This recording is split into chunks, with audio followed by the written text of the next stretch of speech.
ఈ న్యూస్ మన ఊరు మన వార్తలు వెబ్ న్యూస్ ఛానల్. శ్రీరాములవారి కళ్యాణానికి మచిలీపట్నం రుస్తుంబాదలో వేంచేసి ఉన్న పద్దాది రామాలయం ముస్తాబయింది. దేవస్థాన ఈవో శిరీష ఏర్పాట్లను దగ్గరుండి పర్యటించారు.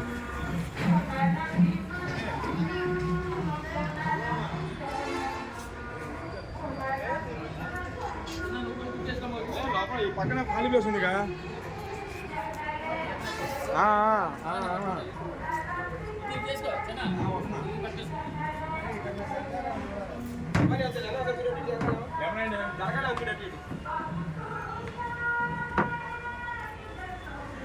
కొద్దిగా సరిపోతుంది.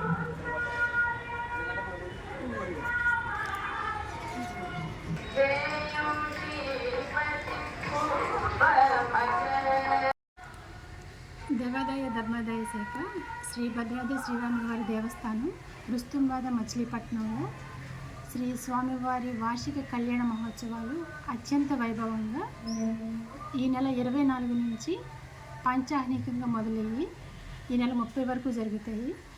ఈ కార్యక్రమాల్లో అత్యంత విశేషమైన కార్యక్రమం శ్రీ స్వామివారికి జరిగే శ్రీరామనవమి కళ్యాణం.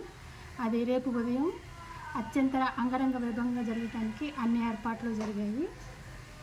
అందులో భాగంగానే ఈరోజు స్వామివారిని పెళ్లి కుమారుని చేయట, అలాగే స్వామివారి ఎదుర్కోలోత్సవం కూడా ఈరోజు సాయంత్రం జరుగుతుంది.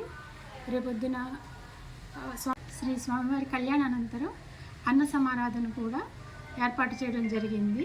భద్రాచలం తర్వాత అంతటి విశిష్టత కలిగిన రామాలయం ఈ సమీపంలో ఇదొక్కటే ఉండటం, అలాగే భద్రాచలంలో జరిగే కార్యక్రమాలన్నీ కూడా ఇక్కడ యథాతథంగా ఇక్కడ కూడా స్వామివారికి జరగడం ఇక్కడ విశేషం. అలాగే రేపు కళ్యాణంలో కూడా భద్రాచలంలో తలంబ్రాలు పోసిన అనంతరం వెంటనే ఇక్కడ కూడా స్వామివారికి తలంబ్రాలు పోయటం జరుగుతుంది. ముత్యాల తలంబ్రాలు పోయటం జరుగుతుంది.